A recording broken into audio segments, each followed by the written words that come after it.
Growing up in my teenage years, I found myself watching videos on YouTube way more often than using cable or other streaming services. YouTube in my teen years was my second most frequent site that I visited. The first one was Kiss Anime, by the way, if you're curious. Really shouldn't have watched for the longest running shonen back to back like that. But I can say for a lot of us kids who grew up on YouTube that our parents really did not get it. Why watch a person talking to a camera for 20 minutes when you could be watching an entire episode of Parks and Recreations instead? Or why would you watch someone play a video game instead of just playing it yourself? And while I think most people can see the reason is that the fact that television felt very fake and some games just take up way too much time and money to complete, YouTube felt authentic. Smosh's old skits may be a bit over-exaggerated, but at least I can say it was their creations. Good Mythical Morning may just be two men talking, but at least it isn't whatever big TV executives wanted their host to talk about. Jacksepticeye may have been just playing video games, but at least his personality wasn't manufactured. YouTube called out the fakeness and censorship of television, proof that everything can have an audience. It was freedom. It's really sad that these aspects of YouTube aren't what they used to be. But while YouTube may not be what it used to be, it is still nowhere near the worst of what reality television had to offer. And while you may think that I'm just on my high horse right now and acting cocky, I will let you know I totally am, and I'm not apologetic about it in the slightest. Either way, one thing that does stink about consuming mostly YouTube and anime in my case, is that they aren't the same shows that my mom or dad watch. Which sucks because I feel like part of the reason why we watch such gripping television is to talk about it. It's a great way to discuss what you like and what you value in your content. And while I do watch a lot of movies that I have a shared interest in with my father and mother, I would like to have them show interest in series that I like. And since I know that I would never get them through one episode of One Piece, YouTube's the next best thing. So today I'll be going over some YouTube channels and series that I think are just as well produced as regular TV shows and that even your parents can probably appreciate.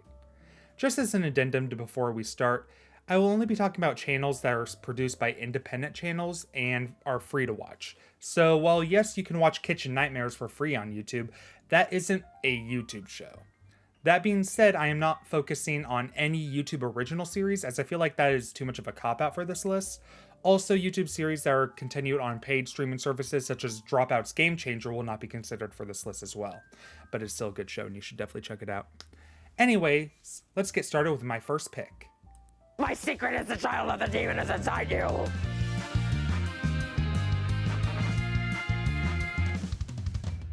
First up, we have Bit City by Smosh. This is a new series in relation to most of these other series I'm going to be talking about, but this series really hits differently.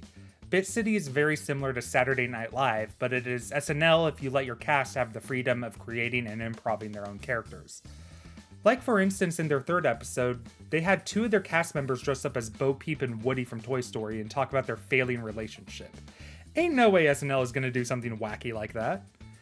Angela and Chance also do a great job hosting the show, and while it is definitely very Smosh culture heavy, having a lot of references to other things Smosh, it's not too bad to get an outsider who's never watched Smosh before or hasn't seen any Smosh since like 2010 to get interested in the series. They upload on a bi-weekly basis, and the runtime so far has been about 35 to 45 minutes per episode. Although it definitely isn't a series that you need to watch the entirety of one episode in a sitting, it is a very easy show to digest and pick up wherever you left off.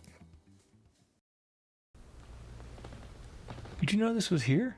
Oh my god, no. Where do you think it goes? Did you hear that?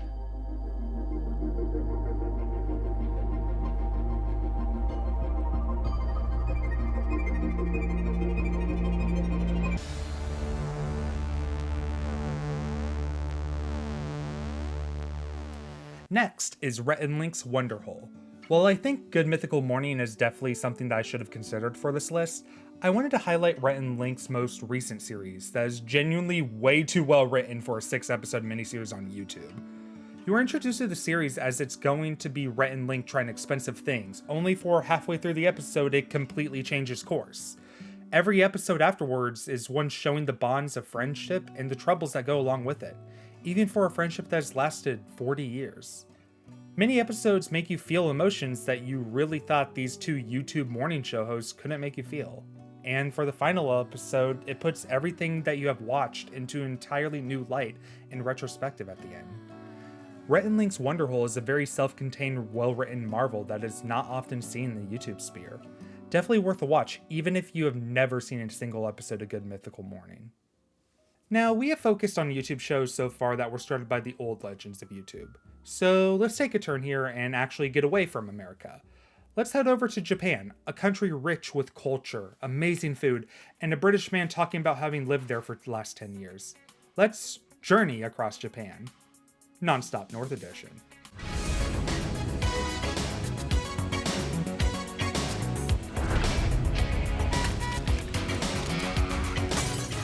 Nonstop North is the 5th season in Abroad in Japan's Journey Across Japan series. Now, yes, while I say this is the 5th season, every season is very self-contained and not at all necessary to watch the previous 4 to understand this one. Because frankly, all it is glorified travel vlogs with a higher than usual production value and a guy with a passion for filmmaking at the helm. But don't write off the series as just being vlogs. Chris Parrott has challenges every episode to keep each episode fresh, and guess who adds so much more to the series? I picked season 5 just due to the fact that it was the most recent, but the entire series is definitely worth a watch. But for now, let's just get in our K car and drive all the way to Hokkaido, baby. On our drive to Hokkaido, did you know that Japan has one of the highest solved homicide rates in the entire world? Makes you wonder about the cases that haven't really been solved, doesn't it? Or maybe not, but if you're like me or my mother, true crime fascinates you. And one of the first YouTubers I go to for true crime content is the Lazy Masquerade. While I like his full channel, and I think if you like true crime you'll enjoy all his content, the series I'm wanting to focus on the most is Photos with Creepy Backstories, or usually just called Last Photos, which are photos that were taken as the last pieces of a person before they disappear. It is really a concept I've never seen many series on investigation discovery take, where the entire video is focused on the last few photos of a person. Really neat. And Lazy is just one of a bunch of true crime content creators on YouTube, but I find his videos to be very well produced and very easily digestible. Something that is also easily digestible is animations. And there's a whole plethora of animations to choose from. But for the purposes of getting your parents to like these shows, I think we'll go with Oversimplified. Oversimplified is an entire channel dedicated to teaching history in the most simple way possible. He uses simple animations and uses a lot of humor to keep people engaged in his videos. And while his upload schedule is just inconsistent as hell, he more than makes up with it for every new video that he posts since. It has better animations, better storylines, and way better production. One thing I would definitely emphasize here is that Oversimplified doesn't teach all the things that happen in a certain time in history. I mean, literally it is in its name. But it is a great and entertaining way to learn about historic times that you might not know anything about and have a great laugh along the way. But while we are getting into documentaries and the such, I would be remiss if I did not at least mention of Defunctland. Defunctland is a channel that is dedicated to theme park related documentaries, and while that might not sound the most appealing to you, trust me, it is more like the theme parks are the side dish while the documentary style is front and center. Everything they cover is super well organized and well produced, and the host is extremely articulate with the script, unlike me. Like, I don't watch a Defunctland documentary on the American Idol experience from Disney Hollywood Studios because I want to learn about the topic. I watch it because it was Defunctland who made the video. And if you want to see if you are going to be a fan of this YouTube channel, I really recommend Disney Channel's theme, A History Mystery. The production of this documentary will surprise you that it's a YouTube video, and it's no joke, in my opinion, the best video on the entirety of YouTube to date. Now, there were some series I wanted to include on this list that I didn't because they don't really appeal to a broad enough audience that people from Gen X or early millennials would probably appreciate. I really wanted to include Ludwig's Unpaid Intern into this video, but it is too focused on content creators that I feel that an older audience who doesn't know anything about these content creators wouldn't really understand why it is so enjoyable. Top that off with inconsistent upload schedule, and it's hard to recommend to older audiences. But I mentioned this series specifically because it in turn introduced me to the whole reason why I made this video. We're in Ferrara, Italy. We're gonna play a 72-hour game of tag across Europe, but that bell means it's 6 a.m. and Adam's the runner, so he's gotta go. Bye, Adam. Bye. See you in a few hours. See you guys in Slovakia. Jetlag the Game is a YouTube series that features 3 guys, Sam, Adam, and Ben, and sometimes one contributing guest, playing games across different countries of the world. Have you ever thought about how you would play hide and seek if you had an entire country to hide in? Or what about making your own custom board game with New Zealand being the entire game board? This channel takes those thoughts and makes it a reality. Join Sam, Adam, and Ben as they play tag across the entirety of Western Europe, or play capture the flag across all of Japan, or race from Alaska to Florida and traversing the entire US. This series is what inspired this video, as I showed my dad and grandma this series and they both really enjoyed it. And every game they do is really well thought out. Like, they feature so many game aspects and guidelines that they even need to sometimes put reminder boxes on the screen just because there's so many to keep track of. It is a great show and it is worth watching at any age.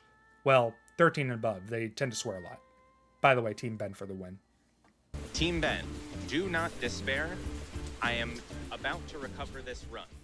All in all, YouTube has become significantly better when it comes to higher production value series, and nowadays I think YouTube could be considered competitive with the likes of Netflix, Hulu, Amazon, and very other streaming services. But even with these series, YouTube is still a platform that I love to watch just my favorite content creators on. I don't need flashy editing, 4K video, or videos that took over $10,000 to make. I just want to watch creators sometimes doing the things they love. That, combined with the fact that I can still watch this high effort value content though, is why I love YouTube. I just want to say to end this, thank you all for the support you showed on my last video. It really means the world to me, and the comments have been incredibly positive, and I really appreciate the feedback and positive support I've been getting. I'm going to try to make an effort to have a more consistent upload schedule, but I don't want to make any promises because I don't want to accidentally break them. Either way, thank you for watching and have a great rest of your day.